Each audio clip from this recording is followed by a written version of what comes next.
é um lugar histórico. Porto Alegre é um lugar histórico. E eu há muito tempo que eu venho dizendo que os destinos desse país, a chamada crise brasileira, ia e vai ter a sua solução exatamente aqui em Porto Alegre.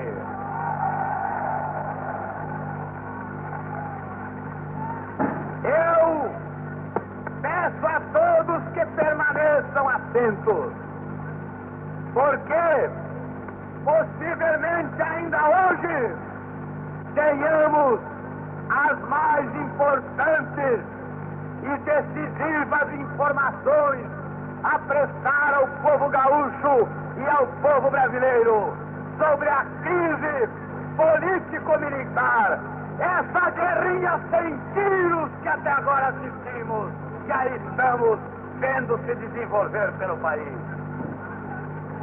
Nós teremos possivelmente importantes informações. E a nossa palavra de ordem, neste momento, ao povo gaúcho e ao povo brasileiro, é a luta e a resistência contra o golpismo, contra a ditadura disfarçada. Rádio Guaíba, a rádio da legalidade. Um elemento importante no episódio da legalidade foi a Rádio da Legalidade, uma cadeia de rádios que auxiliou o governador, levando sua palavra à população e ao Brasil. Daí a importância desse veículo que proporcionou a mobilização. Para realizar nosso trabalho, utilizaremos uma fonte oral, que é o nosso entrevistado, o senhor Celso Costa, que foi responsável pela montagem e funcionamento da Rádio Legalidade nos porões do Palácio Piratini, além de discursos de Leonel Brizola.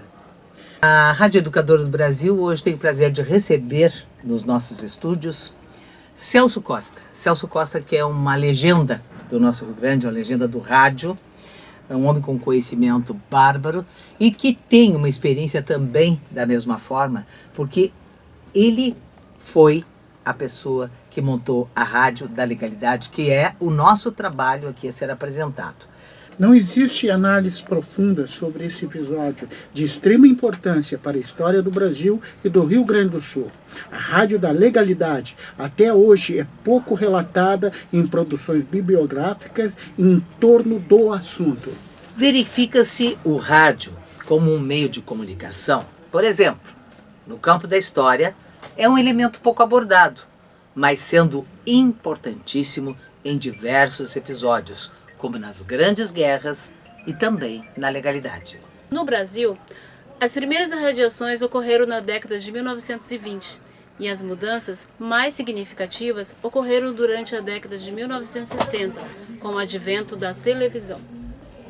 O rádio tem grande valor para a política, como a participação na Revolução Constitucionalista de 1932. E o objeto principal desse trabalho, a campanha da legalidade em 1961. A influência e a mobilização alcançada por Brizola e Vargas pode ser identificada através de seu discurso para alcançar seus intuitos políticos junto ao povo. A Rádio da Legalidade constitui-se no ineditismo de um governador eleito encampar uma rádio no Rio Grande do Sul para divulgar nacionalmente o movimento da legalidade e, através de seu discurso mobilizador, aglutinar o povo com o objetivo de estancar uma tentativa de golpe militar. O mês de agosto, em 1961, foi de grande atenção para o Brasil, a partir de sua segunda quinzena. Jânio Quadros, presidente recém-eleito, causava polêmica junto à população ao homenagear o guerrilheiro Che Guevara. O vice-presidente, João Goulart, estava na China, buscando oportunidades econômicas. No dia 25 de agosto de 1961, Jânio Quadro renuncia, intentando que voltaria nos braços do povo, o que não aconteceu. Os militares movimentaram-se no sentido de tomar o poder através de um golpe, impedindo que o vice assumisse o seu cargo por direito. Na tarde de 25 de agosto, em Porto Alegre, ocorriam os primeiros protestos. Uns contra o golpe, outros a favor de Jânio, pela posse do vice. No dia 27 de agosto, o governador Leonel Brizola declara que o Rio Grande do Sul ficaria ao lado da Constituição e resistiria. Nesse mesmo dia, um domingo próximo do meio-dia, Brizola decreta uma ordem no sentido de encampar a Rádio Guaíba, a única rádio ainda em funcionamento em Porto Alegre, levando seus equipamentos com auxílio do engenheiro Homero Simon até os porões do Palácio Piratini, operando em ondas curtas. Celso Costa foi chefe de externa da Rádio Guaíba por muitos anos e ele nos conta como é que foi essa requisição da Rádio Guaíba, como é que aconteceu isso, Celso Costa? Isso aconteceu o seguinte, aquele domingo, era um domingo que ia se realizar um Grenal em Porto Alegre, à tarde no Olímpico. Né? Eu estava na rádio de manhã, por volta de 10 horas da manhã, quando a rádio foi requisitada por uma força-tarefa do Palácio Piratini. Daí o doutor Breno me chamou até o gabinete dele e perguntou logo para o engenheiro Homero Simon. Disse, olha, o engenheiro Homero Simon está no interior, de Carazinho, que a senhora mãe dele está doente, está passando muito mal, que até por sinal veio a falecer naqueles próximos dias. Disse, então é o seguinte, é contigo mesmo. A nossa rádio acaba de ser requisitada pelo governo do estado para se instalar lá no Palácio Piratini. E eu quero que tu tome conta de tudo isso aí. Tu não requisita ninguém da rádio, ninguém está autorizado tu convocar ninguém para te ajudar. Tu parte sozinho para lá, ver o que precisa. Daí eu fui até o Palácio Piratini verificar as linhas telefônicas que tinha lá. Nós tínhamos 2 linhas pedidas lá, que iam entrar em funcionamento na semana próxima, com a vinda do presidente Jango, que o presidente Jango vinha aqui para o Rio Grande do Sul, estabeleceu o governo do Brasil aqui, e as linhas estavam lá já à disposição da rádio. Aí eu verifiquei que aquelas linhas estavam ligando o Piratini aqui com os estúdios da Rádio Guaíba. Para mim não interessava, porque o doutor Bruno, um dos pedidos que ele fez foi não passar o som do palácio aqui por dentro da rádio. Formou-se assim, então, a Rádio da Legalidade, dando origem mais tarde à Cadeia da Legalidade. Através desse veículo, Brizola passou a conclamar o povo e expor suas intenções por meio de seus discursos, levando assim o intuito democrático junto ao povo e as outras possíveis parcerias em prol da legalidade. Senhor Celso Costa, como foi a sua proximidade com Brizola? Foi todo o tempo. Eu passei 12 dias lá no palácio, em contato com ele quase que diariamente. Porque tudo que acontecia fora do eixo ali da legalidade era tratado diretamente com o governador. Era horário, era quem ia trabalhar. Ele tomava pé de tudo. Escute, é verdade que ele andava sempre armado, tinha uma metralhadora junto? Ele tinha uma metralhadora, uma Mouse 100 daquelas. Mas eu acho que era mais para fotografia, não? É exatamente aquela que a gente viu na foto que tem lá no memorial, né, Vânia? Isso, nós verificamos. Memorial da Legalidade no palácio, no porão. Aquela metralhadora está lá no memorial. Né? Sim, nós vimos. Tu ficasse restrito lá dentro daquela sala? Tu tinha liberdade de sair, ir e vir, ir para casa, voltar? Como é que era a coisa? Eu morava aqui no viaduto, ali no edifício Everest, né? Então eu tinha aqui em casa. Estava perto de casa? Tomar banho, fazendo refeições, porque o palácio não servia refeições. O palácio servia cafezinho, algum sanduíche e tal. E eu tinha aqui em casa de vez em quando. E depois foi folgando também. Os 2, 3 primeiros dias foi um sufoco danado. O clima chegava a ser tenso, então. Era muito tenso o clima naqueles primeiros dias. Muito tempo e não tinha ninguém para me ajudar. Né? O clima era tenso, assim? Era muito tenso. Muito tenso. Muito tenso. E o próprio pessoal do palácio conservou aquele título. Porque não, a ordem do governador era não deixar bagunçar entre a gente demais que não estava no esquema, né? E ele mesmo perguntou, quem é que vai tomar conta disso? Eu disse, mas o Celso Costa tem que sair de vez em quando daqui. Eu não sabia que tempo ia durar, né? Quando iniciou aquilo foi tudo rápido, assim. E quantos dias foi? Quanto tempo teve essa... 12 dias. 12 dias funcionou. Dias. Nesses 12 dias, o senhor teve a proteção da brigada? A rádio teve algum tipo de proteção? Teve sempre. Né? Teve sempre. É verdade que a brigada criou barricadas com sacos de areia? Ou isso é apenas uma fantasia? A brigada nos protegeu sempre. Né? Inclusive o transmissor da rádio lá na Ilha da Pintada, né? Foi protegido por forças da Brigada Militar, Forças Armadas. Né? Foram dias de muita tensão e expectativa. Em 28 de agosto chegou então a notícia de que o general Orlando Geisel, em conversa com o Terceiro Exército, informa que o Marechal Denis ordena que o movimento seja abafado de qualquer forma. Se necessário, até mesmo mediante bombardeio da Praça da Matriz, na capital gaúcha, sede do poder e onde estavam aglutinados populares e brigadianos. Nesse dia, Brizola entrega o comando da Brigada Militar ao general Machado Lopes, para que agissem exército e brigada em conjunto, depois de confirmada a adesão do Terceiro Exército ao movimento. O povo em massa alista-se no Comitê da Legalidade, homens e mulheres. O comitê ficava no prédio chamado de Mata Borrão. Uma pergunta extremamente pessoal. O senhor, qual a sua opinião sobre o Brizola? Como cidadão, como político, qual a sua opinião sobre esse homem? Ele, como pessoa, era maravilhoso. Uma pessoa que estava... Ele entrou naquilo ali para ele dispôs a tudo. Né? Dispensou a família dele, tirou do palácio, mandou para a casa de parentes. Só ficou ele e a esposa, a dona Neuza, né? E tinha um comportamento muito bom com a equipe que estava à disposição dele. Né? Foi o que nos deu força ali também. Né? Como pessoa, ele provou isso mais tarde o que era. Né? Era um homem de palavra, um homem de brilho. Né? Foi muito boa pessoa.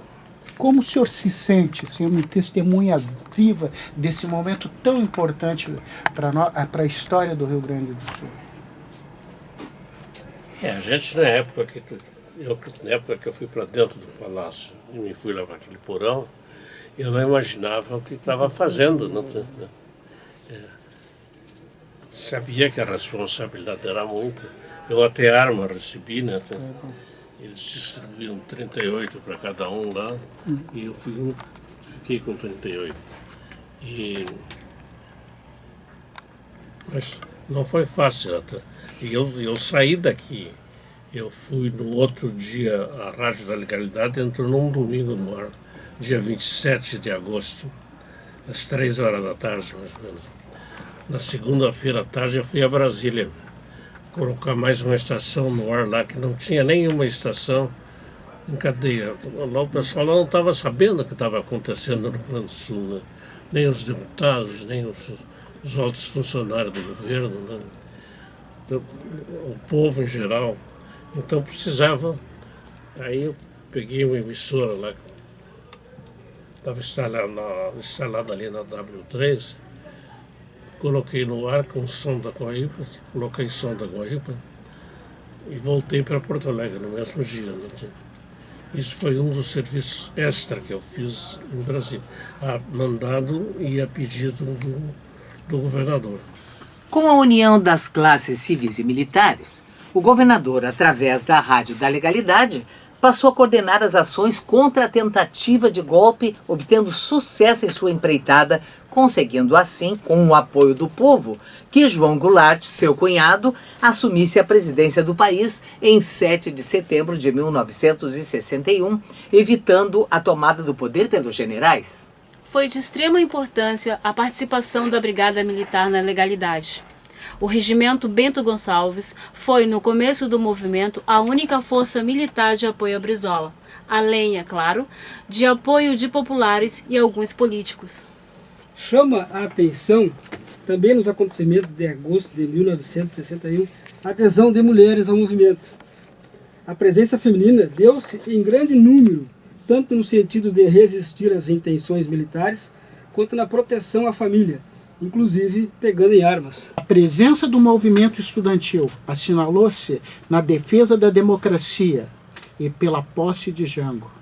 Mas nem todos apoiavam o Brizola. Forças da oposição, no campo político, na Assembleia Legislativa do Rio Grande do Sul, faziam discursos contrários aos atos do governador, eram parlamentares do PSD, Partido Social Democrático, e PL, Partido Libertador.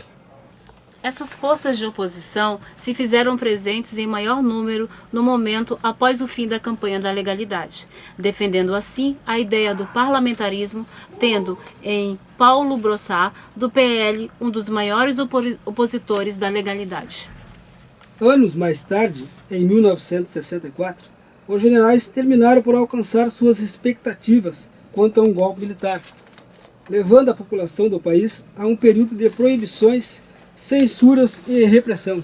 Esse golpe, segundo Brizola, poderia ter sido evitado, pois com auxílio do povo e de políticos que divergiam das ideias dos militares, isso só não ocorreu devido ao temor e à falta de tempo para uma forma de conter o avanço dos militares.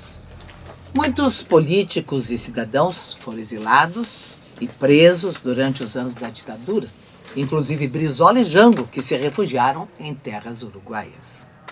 A legalidade representou, assim, um levante que alcançou sua meta principal, que foi manter um Brasil democrático, possibilitando a posse de João Goulart, mesmo que tenha aceito o regime parlamentarista. As organizações envolvidas neste importante episódio da história do Brasil, junto à União Popular, inflamadas pela Rádio da Legalidade, mostraram uma organização fora do comum para uma movimentação de urgência e que envolveu todo o cenário popular, político e militar brasileiro.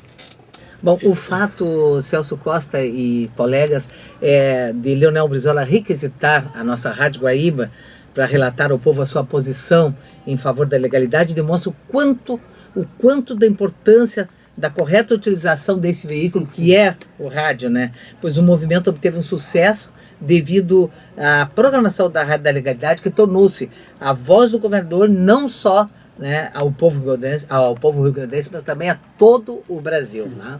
Essa é a importância da nossa Rádio Guaíba, que continua sendo uma das maiores rádios deste país, com certeza. Nós queremos agradecer a tua presença, Celso Costa. Foi um prazer ter estado aqui nos estúdios da Rádio Educadora do Brasil, que é a nossa emissora, né? E com os colegas, os repórteres, aqui o Emerson Cezimbra, o Pedro Paulo e a Vânia, né? Que são os colegas que estão agregados nesse trabalho, no nosso trabalho no pós-graduação em História do Rio Grande do Sul. Foi um prazer e para nós, assim, esse dia com certeza vai ficar na história com a tua presença, Celso Costa. Um aplauso para ele.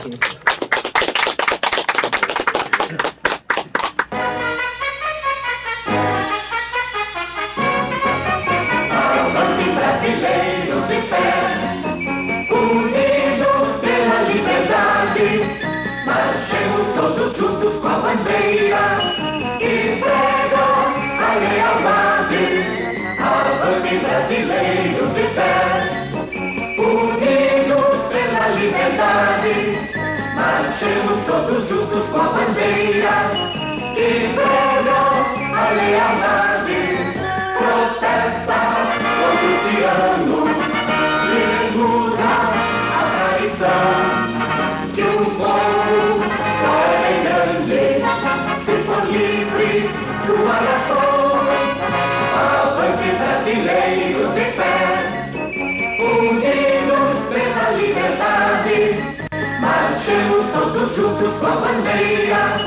que pregam a lealdade.